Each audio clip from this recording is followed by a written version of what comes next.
Hello, everybody, and welcome again to Nerd to the Third Power, your one-stop shop for all things nerdy and awesome. I am your host and master of ceremonies, Dr. Gonzo. With me, as always, this epic quest of awesomeness is our resident anime goddess, the Cat. Cat, how are you doing? How you doing? I'm doing fine. I'm asking you. I know. How you doing? I talked like that to a guy at work. It's real funny. It's just the weird, like, the weird. Is he in the mob? No. I just sound like that because I just do say to people, "How you doing?" And I just have that little bit of the accent on the doing, and then they're like, "Are you from New York?" I'm like, "No, I'm from this area of Maryland that had like this quasi New Jersey, quasi Southern, quasi Midwestern accent." Okay. All right. Mike, how are you doing? I am exceptional, as always. Doing good, staying busy. More busy than I thought I would be. But hey, that's the life of the Birdman. Don't stop until you drop. And even then, they'll find a way to bring you back. All right. Well, yeah. So we hope everybody had a good Thanksgiving. As we record this, it's actually 2 weeks before Thanksgiving, but we're doing this at a time. But as you're listening to this, it should be Black Friday. So we hope that you enjoyed stuffing yourselves with some delicious kidney. Let's try that again. We hope that you enjoyed stuffing yourself with delicious turkey and pie, and that your battles on Black Friday are bring you much honor and early Christmas shopping discounts. So yeah, but we're winding down, coming close to the end of the year here. I think we've only got one more recording after this episode. So yeah, we're getting close to our holiday break. So in our continued quest to kind of wind things down and kind of just take it easy for the last couple shows. Last week we talked about our favorite cartoons. This week we're talking about our favorite movies and why. So yeah, that should be a lot of fun. So, but of course there is procedure to follow. So we're gonna begin as always with Ask a Geek, and we got some questions here. Let's see here now. First question here comes from Neil, and it is for me, and it is, what is the most irritating thing about collecting video games? Let me tell you, the most irritating thing about collecting video games, it's not the prices, it's not trying to find stuff, it's trying to find space for everything. Like, the struggle is real when it comes to shelving, you guys. I have a little over 1,100 items in my collection right now, and I live in this teeny tiny little apartment, and it is just hell on wheels to try and find space for everything. I have probably learned more about mounting wall-mounted shelves in the last year than I have ever, done any kind of shop-related stuff in my life. But like, it is just, finding space for everything. That's the most irritating part about game collecting for me, because I'll get a game or a collector's box, and I'll look for a place to put it and be like, I need to go to IKEA and buy another bookshelf, but where the fuck would I put it? See, that's the main reason I got out of collecting physical. I don't have the space for it, and it just became so impossible logistically to keep track of everything. And I know you've got apps that kind of do that too. That's another thing I got into with, where I'd accidentally buy the same game twice. Happened more often than I'd like to admit, but at least they weren't expensive games. But I've done that. I've done that accidentally 3 times, and it was the same game each time. It was Little Nemo Dream Master on the NES. Oh wow, good game though. Yeah, and then now I have deliberately bought duplicates of games before. Usually it was one to open or one to keep, or maybe it was like a different version of a game that came with some special stuff that you could only get in that version. Like I have. For Atelier Ryza 2, I have 2 copies of the collector's edition, one American and one Japanese, and that's because the Japanese version came with DLC that you couldn't get in America. So I got the Japanese I got the cheaper version because I wanted both of the pre-order bonus DLC. So, but yeah, no, like the struggle with shelving is real, like. And I'm sure manga collector Cat can feel my pain on that, because you've had to downsize your collection recently because you were running out of space, didn't you? It was less that I was running out of space, and more that I was moving, and I just could not bear the idea of taking more stuff with me than I needed. Because I was going to end up with a smaller room. So the bedroom that I have now has no bookshelves in it, and I'm going to set up bookshelves somewhere else in the abode.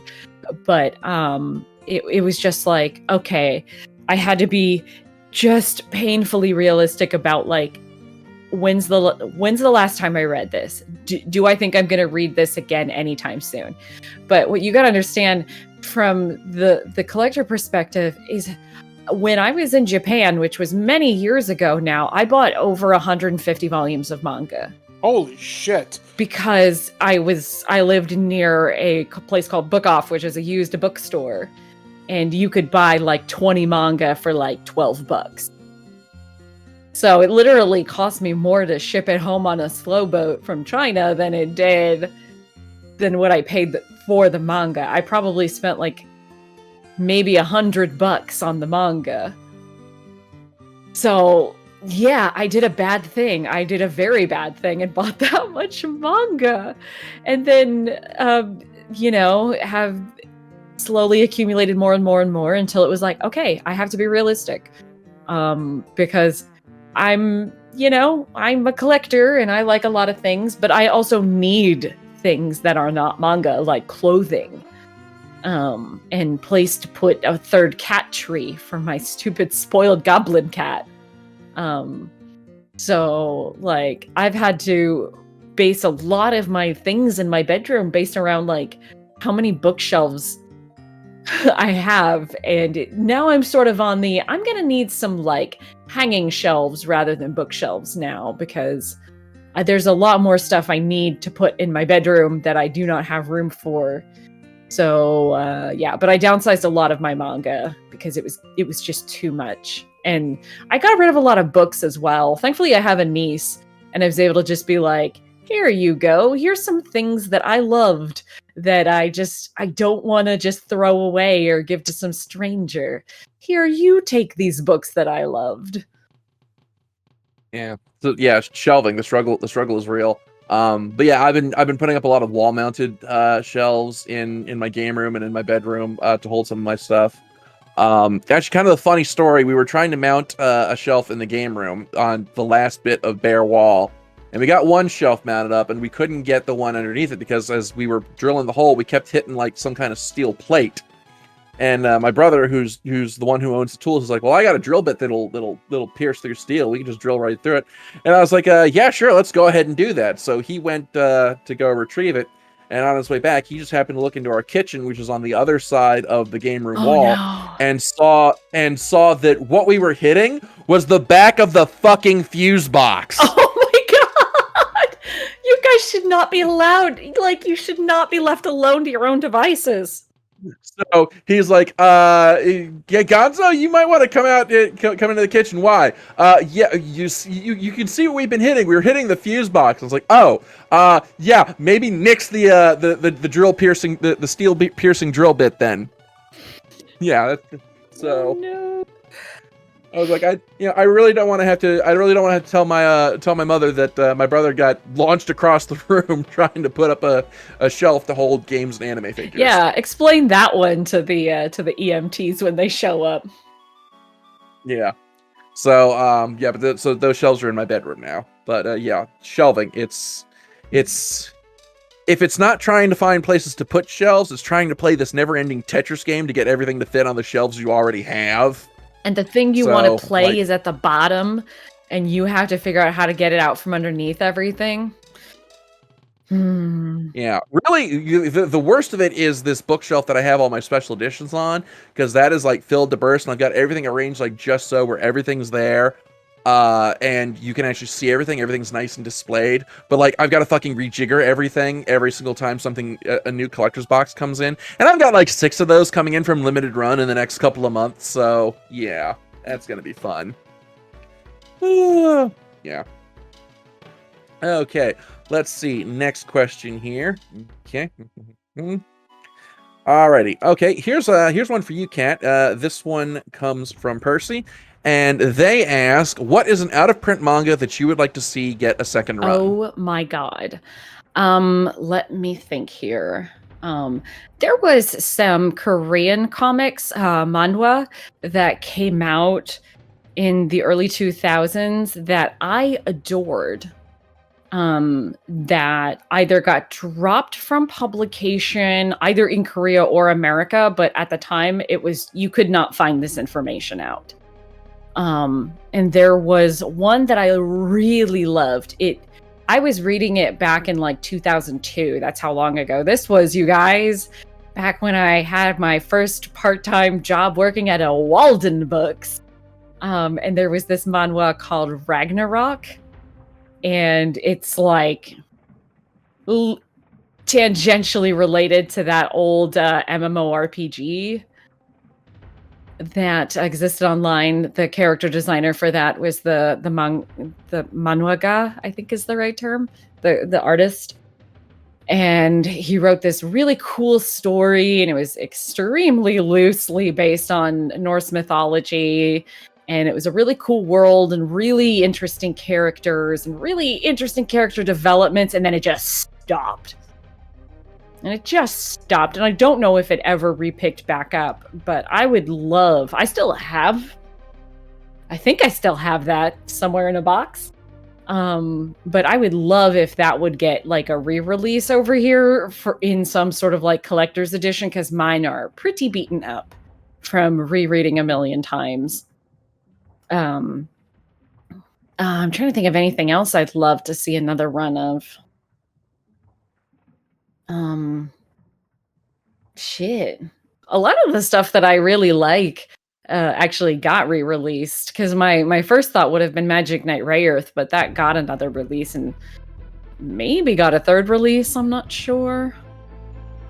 I got an answer for this Go question. for it. Trigun Maximum, because I'm 3 volumes away from a complete set, and I want to know how this story ends, but that fucker's been out of print for like 10 years. Oh my god, really? Like in the US, Yeah. I guess. Yeah. Because I'd assume that it's all out in Japan. I would think, and I thought it was still going on to some capacity. But I would No, it ended. The story ended like 10 years ago, because I remember flipping through the last volume in Borders back when that was a thing. No, I'm pretty sure years sure ago. there's a series after Trigun Maximum though. Is there? I think there is. I was looking up Trigun recently because one of my roommates has never seen the Badlands Rumble movie that came out, and then I had the horrifying realization of how long ago that movie came out. And so I was looking up like, hey, did Wolf survive in the manga? Because for a long time he did. He did not.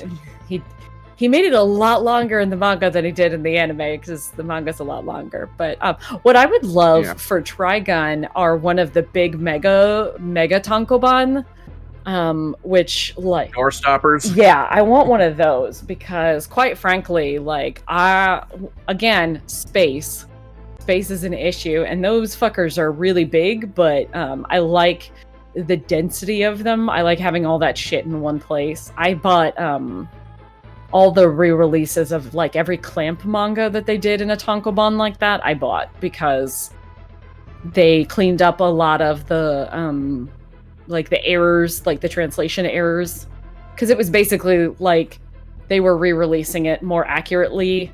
So like Magic Knight Rayearth, Tokyo Babylon, RG Veda ? Yeah, all those manga that came out a long time ago that were like flipped and all that stuff. Like Dark Horse picked them up and re-released them in the big size tankobon, and I just really like them. They did it with Cardcaptor Sakura actually. I really like those releases. I think they look nice. They don't. They're just nice. I really like them, and I'd love it if they did that with Trigun. Just to get it all in one place. It literally takes up less room on the shelf, even though it's taller. So just make it happen, somebody. Okay. Alrighty, and let's see. No, here wait, now. I thought of one. There was a series called Dragon Knight. I don't think they finished it. I don't think they finished releasing it in the US. I think its license lapsed or something. It was a really weird, interesting series, and I collected the whole thing in Japanese. And I think I ended up giving it to one of my friends I might still have it, but I don't think I do.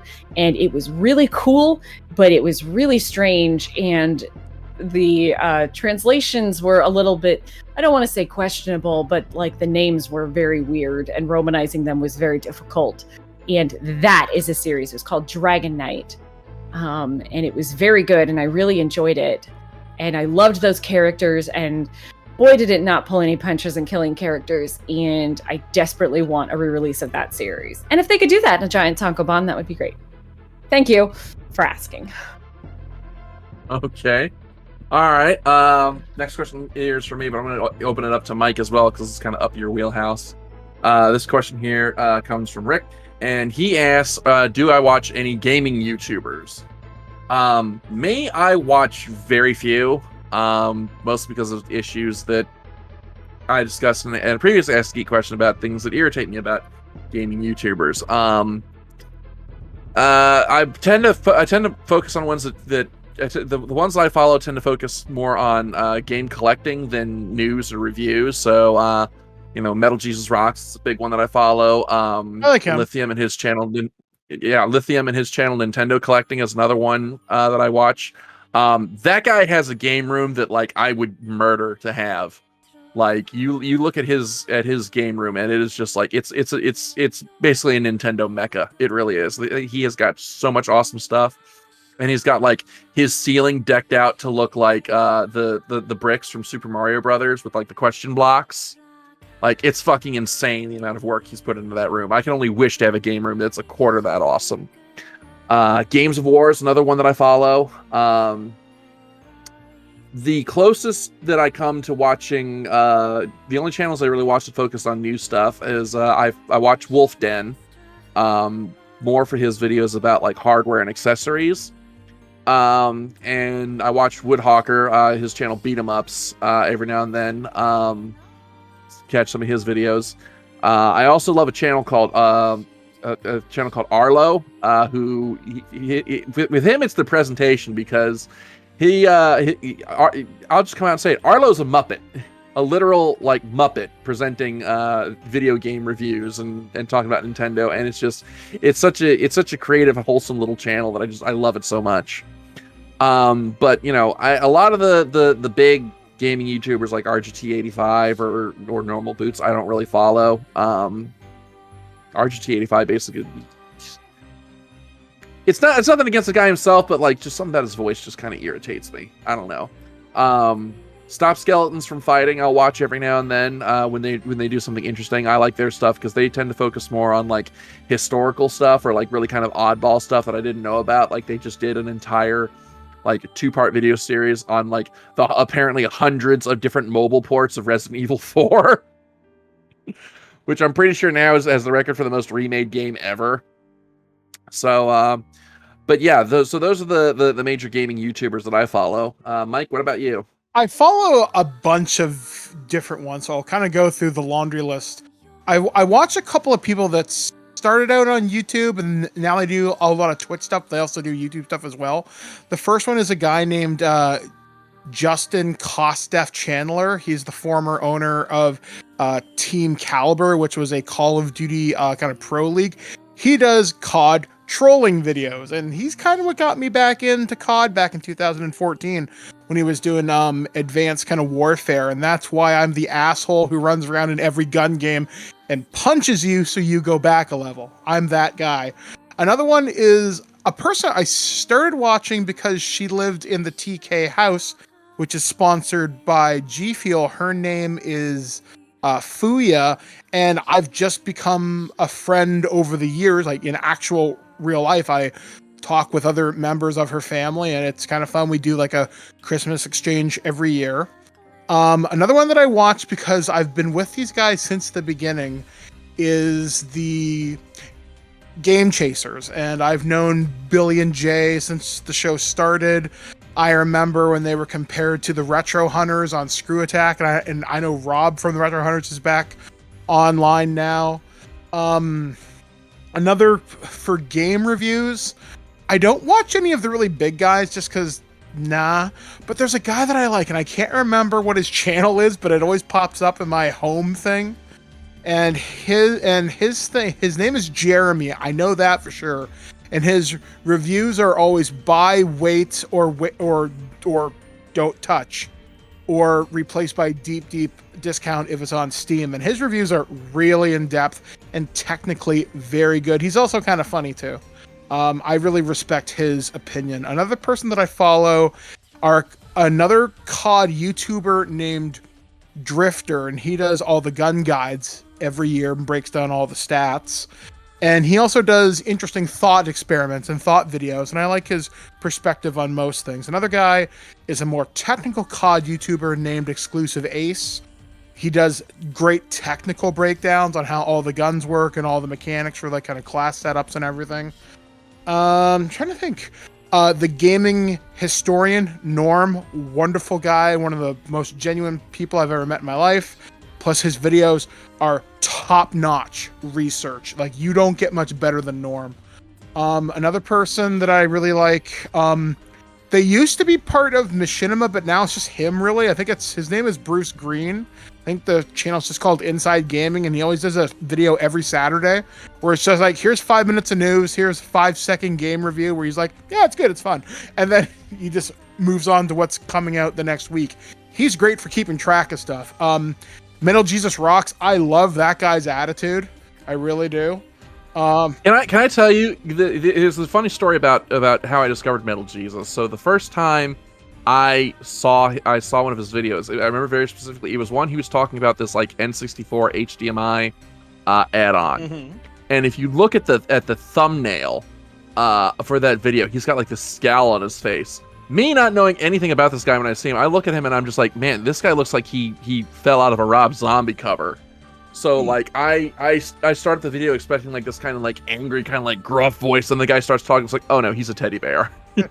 Yeah, like I really like his kind of humor. And then one person, I like listening to their takes on the podcast, but he does this one piece of content so infrequently, but I really enjoy it.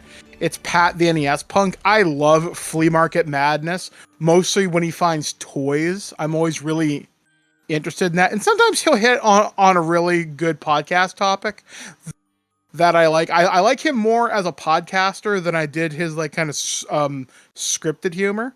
And yeah, I'd say those are most of the major people. There's another guy that I follow, just this will be the last one that I mentioned. He's a Dragon Ball Z YouTuber who focuses on the game Xenoverse 2. His name is Burkhole, and people challenge him and say they're going to get him banned, they're going to hack his account, and he'll record the entire match. Usually it goes 15 rounds, and he's like, and the only thing he'll ever send back is 1-0L. And then it would just so on and so forth, and the other person will just talk trash, and he'll just keep responding until the wins rack up and they rage quit. And I've learned some interesting techniques in that game, not to be cheap, but how to be a better player. So it's been a really cool experience to actually look at more gaming YouTube channels to learn technique and theory. So yeah, those are the people that I plus Call of Duty League. I love that too. Oh, and one more that I forgot to mention, who I follow because he's actually a friend of mine from the CA days, from the dark time, Guru Larry. Yeah, I like Larry. Good guy. All right, let's see here now. So do we have time for one more? Let's see. Let's see if there's an easy one here. Okay, this one's not a short one by any stretch, because I know that it's going to go real in depth, but it's one that's so cool that I can't pass it up. This one's for Kat, but I'm going to open it up to all of us. And this question is: if you could design a set of dice based around your favorite property, what would it be? So, Kat, let's start with you. If you could design your own dice based around your favorite movie, TV show, manga, whatever, what would it be? How would you what would it be, and how would you design your dice? Oh man, that's a hard question. And okay. So first off, much like we talked about in a previous episode about artisanal dice and making dice out of bones and stuff, and how I have a dice made with shark teeth, I'm gonna need some dinosaur teeth. Or some dinosaur bone. Because one of my favorite things of all time is Jurassic Park. And how can I make that into dice without literally 65 million years in the making, getting some sort of fossils? Actually, a really easy way to do it, to make JP themed dice would be to do tiny mosquitoes in amber. Yeah, that'd be fucking awesome. You could because a lot of people do these little, they use a 3D printer to get tiny little inserts into their dice. So tiny little mosquitoes, 3D print some little mosquitoes and then put them inside some like amber colored resin, make it sparkle, make it shine, and then you have these dice. I'm pretty sure these exist already. Somebody has to have made these already. But that would be like a really kick-ass, sort of subtle way to make some really cool themed dice. They have to be named Spared No Expense. Spared no expense. Every time you roll like a 20 or something, you get that natural 20, you're like, oh, spared no expense. And the 20 is just the T-Rex logo. Yes. Oh my God. That would be so good. Perfect. Okay. All right. Birdman, what about you? This one's going to be a little bit more difficult to source than dinosaur bone, if you can believe it. I would like to use moon rock or meteorite. So maybe like iridium or something. And I would like to make dice for Mass Effect. And whatever is etched in them would be low-level radioactive. Just radioactive enough like how on certain gun sites, there's that little thing that makes it kind of glow, which I can't remember what the proper term is, but just enough to give it a glow, if that's possible, with being safe, or just enough where if you ran a Geiger counter over it, it might spike for a second.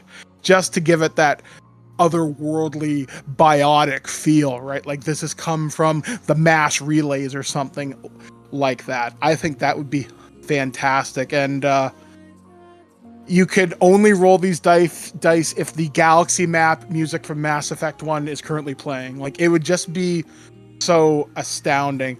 Alternatively, something with the Fallout D20 game would be really cool.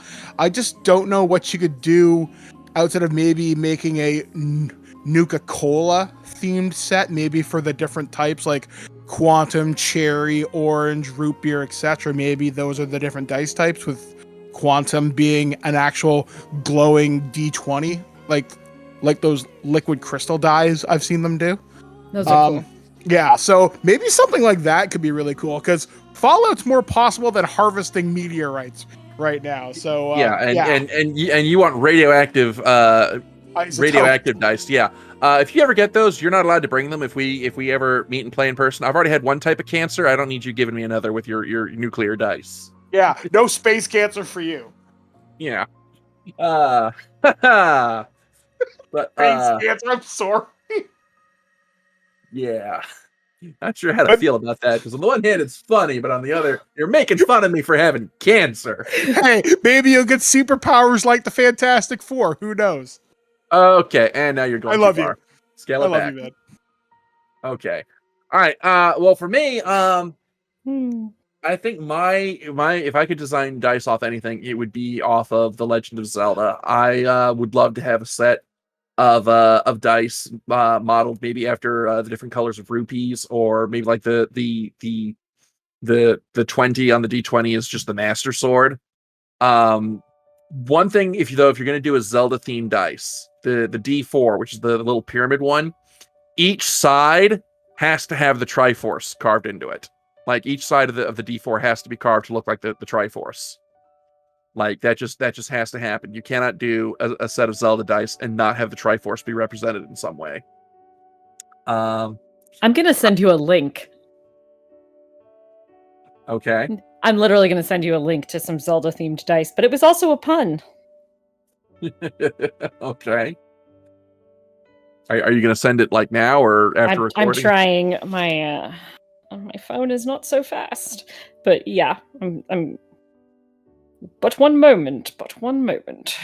Now I do have an actual gold-plated Zelda D20 that's hollow. And I use that a few times when I want to make really important rolls in our Fools Who Ride show. But I think having another one, a D4 that's carved to look like the Triforce, would be awesome. So,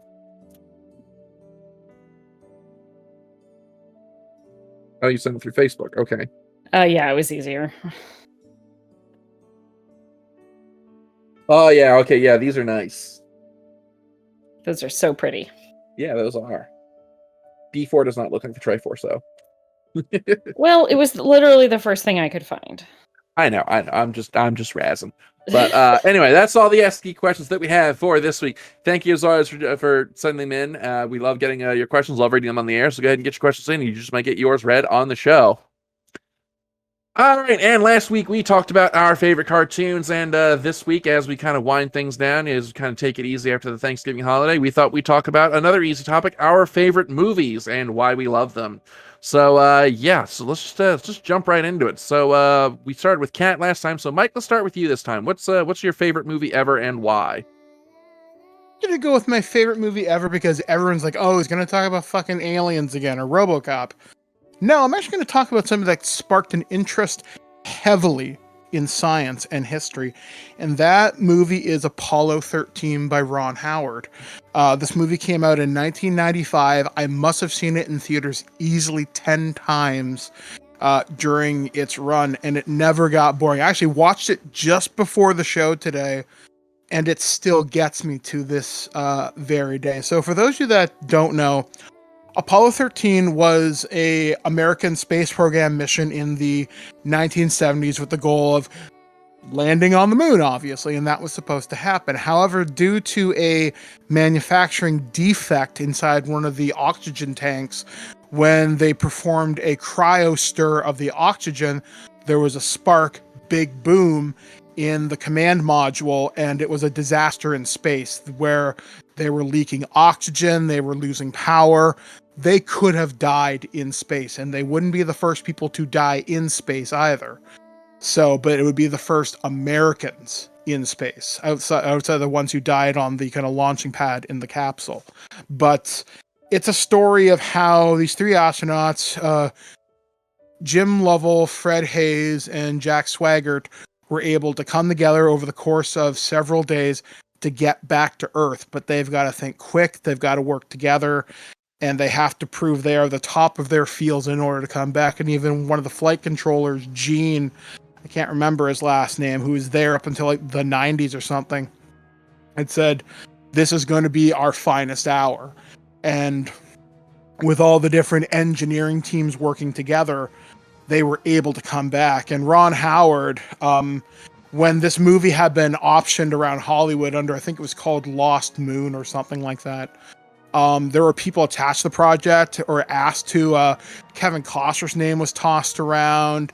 There was John Travolta got asked. Brad Pitt was offered at one point for a role. And eventually Tom Hanks said, this is really good. And the movie is just so technically well shot, where each of those spacesuits that you see on screen is $30,000 minimum for a prop, for a costume.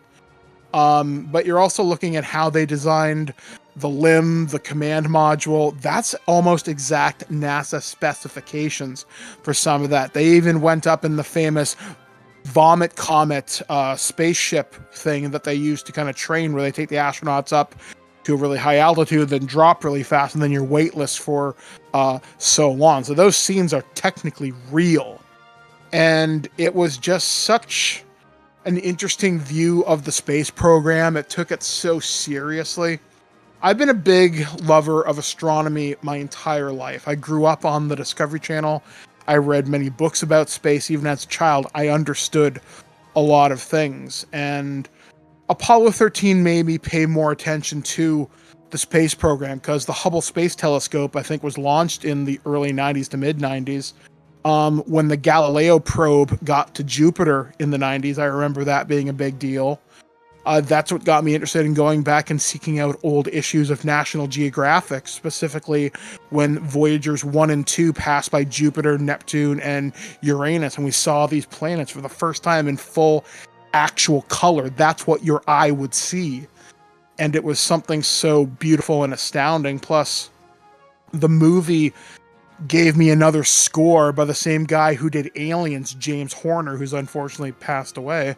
And it was just so powerful that it can stir the right emotions in me with it. And it really made me fall in love with Tom Hanks. And the only really big movie I'd seen Tom Hanks in was Forrest Gump, which I think was the year before this. And I didn't see Philadelphia in 1993. I didn't see Big until like last year. So I really hadn't seen a lot of his filmography, but I knew who he was. But I knew who Kevin Bacon was because I love Tremors. I knew who Bill Paxton was because of Aliens and The Terminator and all those movies. And it's something that, like I said, it made me appreciate science. And I had a really revealing thought today, and then I'll pass this off to somebody else. It's funny, we put such a focus on things that entertain us or things that are distracting. Like, you can name more accomplishments from the Kardashians, or you can name more athletes than I bet most people can name astronauts or scientists. And that's a disturbing thought in a lot of ways. When we think of billionaires like Branson and Musk, who are literally throwing Skittles in space, I want that sense of wonder for the space program again. I don't want it to be commercialized to high hell. I want us to be excited. Like, we flew a helicopter on Mars not 6 months ago. That's out of the news now. I want us to be excited about exploring what's out there, because there's something beautiful. There's probably something scary and terrifying out there too. But knowledge should be its own beautiful pursuit. And it's movies like this that inspired that love to keep going, keep asking questions, keep investigating science, to never give up, to never stop learning. And I consider this movie to be one of the cornerstones that kept my interest in science alive and well into my 40s. Okay, all right. Well, yeah, you kind of put that pretty perfectly. So there's not really anything I can really say to follow that up. So yeah, all right. Kat, you got anything to add to that? So my pick, which we've already talked about this episode, is sort of the opposite spectrum of science, delving into the more unrealistic science of making dinosaurs out of mosquitoes. So my favorite movie of all time, always has been and always will be, is Jurassic Park. Now, I know you're going to think, oh, Lord of the Rings, Kat, you love Lord of the Rings. But I love Jurassic Park. See, I'm thinking close to that. I'm thinking, oh, good, she chose Jurassic Park. That means I get to talk about Lord of the Rings. Yes. You're welcome. You're welcome. No, I have loved Jurassic Park since I was a kid. It's the first movie I can remember seeing in a movie theater. I probably saw movies prior to that, but it's the first one that I actually remember seeing. I remember going to see this film, loving it. My grandmother was visiting, or no, we must have been in the US at the time, probably. We probably were in the US visiting family, went to the movies. My grandmother fell asleep during it. Don't know how. And then I remember I was going to like a Target or a Walmart or something afterwards, and my brother and I each got some dinosaur toys, and we ended up collecting Jurassic Park toys for many years afterwards. For like 5 or 6 years after that first movie came out. We had a pretty, and probably still do somewhere, have a pretty extensive collection of those old toys. And it's one of those things where for a very long time in my life, like every other millennial, I thought dinosaurs are really, really cool. And I went out of my way to play this. So when I was a kid, the only computer games we had were informational ones. And we had some sort of computer game that was like a dinosaur encyclopedia. And I would play that all the time until I knew everything about every dinosaur. And I told myself that I want to be a paleontologist when I grew up. And I spent years of my life wanting to be a paleontologist until I realized how much math you had to know and how difficult math was for me, which is what happens when you read numbers backwards. So Stupid math, all ruining everything. yeah, fucking hell. So I was like, okay, obviously I'm never going to be able to get a science degree with how much math I would fail in the process. So I kind of gave up on that dream.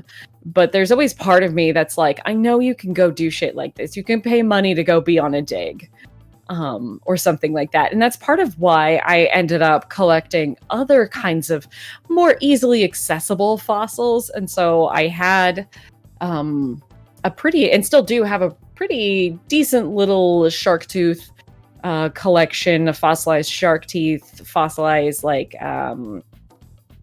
stingray plates that they use. I have a couple of dolphin teeth, anything that you could wash up and I could like dig out of the sand on some remote beaches in Maryland. I did, and I love them, and I love the science behind it all.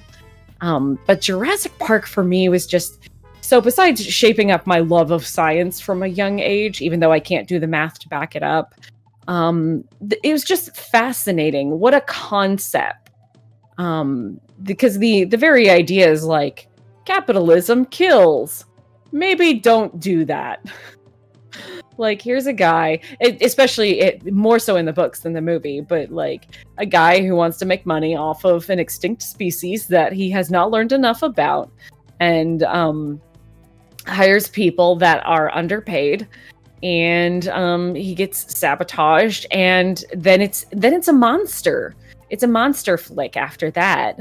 And I think it straddles that line of being a spooky, scary monster film while also being like a popcorn thriller, just general action film. And I don't think we give enough appreciation for how scary the dinosaurs are. But, you know, when you're freaking 7 or 8 years old sitting in the theater, that dinosaur, that big T-Rex is the scariest fucking thing you've ever seen. And I would have dreams about being chased around by dinosaurs in my house. Those raptors were terrifying, and I loved it. More so than I love any other monster, or certainly any other spooky, scary anything.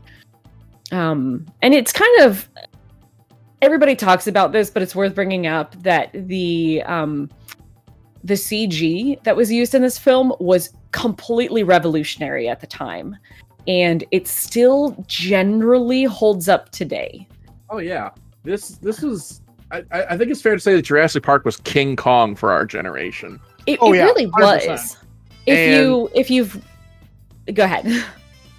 I would say it was King Kong for our generation, and to me at least, it's the last film that really exemplifies the concept of movie magic. Because, like, you know, you sit there and I sit there and I watch the original Jurassic Park, and even though I know that it's an animatronic or it's CG, I believe that is a real T-Rex. That is a real Brachiosaurus. Those raptors are real. Whereas now I watch, say, for a supporting comparison, say Jurassic World, and it all feels kind of like mindless spectacle. You know, the dinosaurs don't feel real. They don't feel like they're really there. They don't have any real sense of weight or presence. Whereas in the original film, like there was life to them. Yeah, and you watch that film and within that scene where Grant and Ellie are looking up the Brachiosaurus, you feel like that sense of wonder, and you truly feel like you're looking at a real living, breathing creature. Yeah, there was such a good, seamless balance of practical effects and special effects, to the point where you could watch a scene and not really know if the raptor was CG or an animatronic. And that was like, it was never quite the same after they stopped. It's like you said, after they stopped using the animatronics, it was never as good, because it didn't have that same sort of weight. It didn't have the same presence. No matter how good it looked, it just wasn't quite the same. And like I said, if you don't know anything about the science behind the making of Jurassic Park, they literally were going to use claymation at the time and make the best looking claymation you've ever seen. But they literally had a guy all set up and making some stuff, and they were all set to go on it, and it was literally at that exact moment in time that they were working on CG, and they were like, well, let's try this, and they did it better than most movies do it today. And it's because they didn't do too much. It was so little as to be barely imperceptible. One of the cool things they did to kind of go on the special effects, I know they invented a new type of 3D rendering technology where they added a skeleton underneath the creature, which is why when it moves, it does look so fluid, because they could base that upon real computer inputs. I think the guy who did this was Phil Tippett, I want to say. I'm not 100% sure on that. But you're right, though. Oh, sorry? Sorry, go ahead. I was about to say, when they, I remember this so clearly, because like Kat, I was a huge fan of this too. I remember Entertainment Tonight doing segments on the special effects for this movie. Like, they showed the render farms for these things. And think back to 1993 technology. Think how many of those workstations were needed to render. Like, I think a scene was it took like a week and a half to do anything. And it still largely holds up, and I'm so impressed the Jurassic Park franchise even continues today. But the original two, I think, are fantastic, and the books were pretty neat too. Although, it's also, go ahead, go there. It's also interesting how the use of CGI in this movie almost didn't happen, because I think it was Kathleen Kennedy, the head of the studio at the time, just didn't have any faith in it. There's a documentary series on Netflix called The Movies That Made Us, and they did an episode on Jurassic Park, and they got the guy who first started doing the CGI effects for the dinosaurs, and he had to actually they did like a test screening of some effects with not just a guy, Ray Harryhausen, the guy who did the stop motion for Clash of the Titans. So he's up against a heavy hitter. He literally had to set up a workstation right outside the theater as they were coming out of that test screening with a looped video of a T-Rex skeleton walking around. And Steven Spielberg just happened to look at it as he was walking. I was like, hey, what's this? Oh, this is cool. Oh no, let's do this instead. So it's interesting to see how those computer graphics almost didn't happen, and how we take CGI graphics for granted because they're pretty much everywhere nowadays. But back in the early 90s, guys like this guy doing the dinosaur effects, or the guys at Pixar making computer animated films, these were the renegades of their day. These were the underdogs, and it's incredible to think how much different the film would have been had this one guy just not gone, okay, you know what? Fuck this. I'm going to show this to Steven Spielberg with it. Kills me. Yeah. I was about to say, it's kind of nutty because you look at CG coming up through the 80s and it was mostly kind of rotoscope or blue screen, whatever. But then you get into the Abyss by James Cameron and then Terminator 2 in 91. And people were blown away by the T-1000. So you think about how quickly technology moved from a guy morphing out of the floor to this living, breathing creature that for a second, like Kat says, fills you with legitimate fear as that roar makes that theater shake. I remember for the first time hearing that and being, oh my God, is this what it sounded like?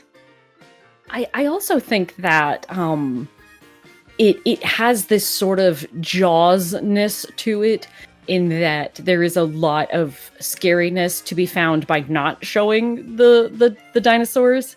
You get the little sneak peeks, and you get the thumping on the water, and you get the build up to the dinosaurs is such a fantastic payoff. I don't even think we even see a velociraptor until 3/4 of the way into the movie. Yeah, you see the cow go down and the cow come back up, and you're like, you barely glimpse them in the first scene, and you're made to know that this is a predator, and then you see them later, and you're like, fuck. I think a lot of just so much of this film laid the groundwork for a lot of blockbusters to come afterwards. And I think that one of the greatest film scenes of all time, because it has been parodied over and over and over again, is the scene in the kitchen. Yes. I mean, it's just such a phenomenal scene, like, because it's right there it's in the last act, you're building up, and like, these are kids, these are literal children running away from fucking nightmare dinosaurs who have proven that they are way smarter than people.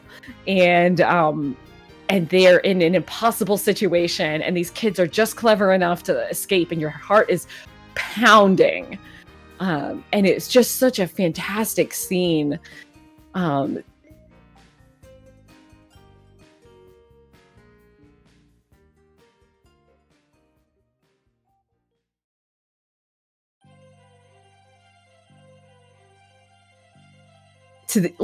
there.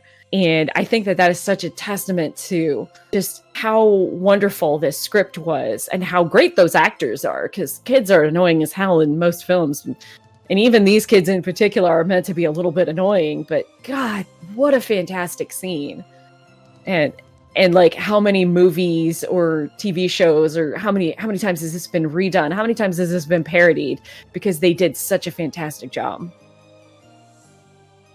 Okay, all right, and running from that, I would say probably the apotheosis of what Jurassic Park started was crystallized in my pick, which is the Lord of the Rings, Peter Jackson's Lord of the Rings trilogy. Just the Lord of the Rings, not the Hobbit. Although I will go on record as saying that the first two Hobbit films were good, but the third just kind of, anyway, getting sidetracked.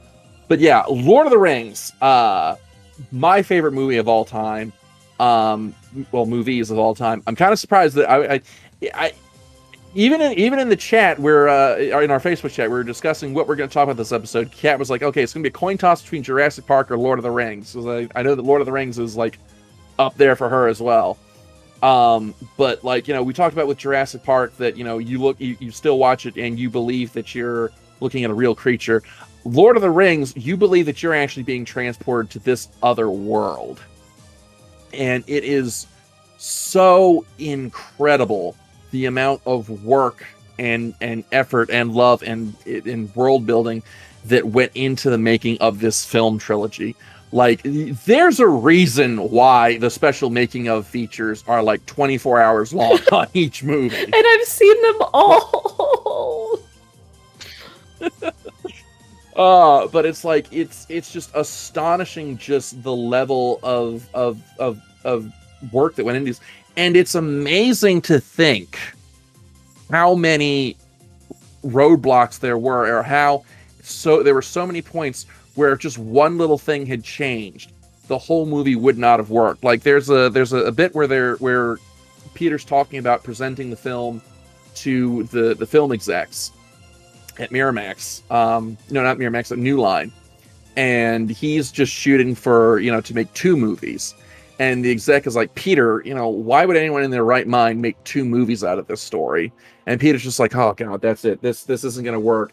And the exec says, this is 3 films. This is 1 film per book. And you think, like, there's all these moments like that where this film could have been just shot to hell before it even got off the ground. But like, it's just astonishing like I said, it's like the apotheosis of everything that Jurassic Park started. Like, I look at an orc or a Mumakil or the Balrog, and I believe that it's a real creature. You look around the sets of like Hobbiton or Rivendell or Gondor, I believe that that's a real fucking place. And a lot of that has to do with the fact that these films were shot in New Zealand, which has so many just gorgeous locations that they were able to build around and film within. And it's so amazing to see all of these pieces come together. And just the casting in this film was absolutely perfect. Like, Viggo Mortensen will always be Aragorn to me. Like, I can't even read the books now without imagining, Viggo Mortensen's Aragorn or Elijah Wood's Frodo. It's one of those films that, like, there's so much to talk about. Like, where do you even start? One of the things that I loved about these movies especially was the detail to the weaponry. And at the time when these movies were coming out, I lived in a town called London, Ontario. One of the people in London, I think, worked on the movie. He was supplying blacksmithing stuff to Weta Workshop, who was supplying most of the stuff for this, which I always thought was tremendously cool, seeing all the different swords. I think Arwen's sword, that the elf woman, her curved blade is one of the most beautiful pieces of weaponry I've ever seen in my life.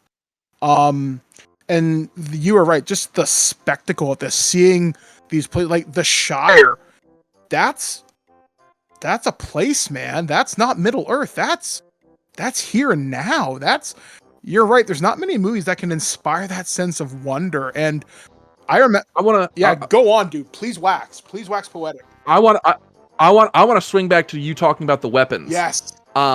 Because one of my hobbies is I actually study as a hobby historical warfare, and all of the weapons in this movie were designed for practicality first before appearance. So good. All of the weapons that are designed in this movie, like there's actually a book that I got called Lord of the Rings Weapons and Warfare, and it actually analyzes like how these weapons were based on real historical weapons and how they would actually be used. So for example, Aragorn's longsword would be used for like chopping and slicing, whereas Boromir's shorter sword was more of a stabbing weapon.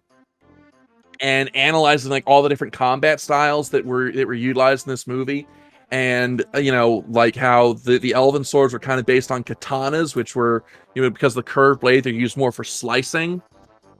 And it's just such a fascinating book. If you can track it down, I highly recommend you pick it up. You would just like get such a nerd boner over it. Yeah, like it's so incredible, the attention to detail they did for this movie. Like the makeup is fantastic. The costuming is like, when I picture Dungeons and Dragons, now fuck that D&D movie from 2000. I think of Lord of the Rings. That is the gold standard for fantasy when it comes to sword and sandal stuff, especially now. And I can't think of many movies that have matched that level of immersion and technical detail. When the D&D movie eventually comes out, you got to compete against Lord of the Rings, and good fucking luck is what I've got to say, because Peter Jackson set the bar so ridiculously high. And now we need to let Kat gush for a bit, because I'm pretty sure that if we don't, her head is going to explode. Yeah, so we don't need to like talk about all the same things that we talked about on our special Lord of the Rings episode, but it is worth mentioning that this film changed film. Like, it's interesting how like the movies that we've talked about are sort of revolutionary.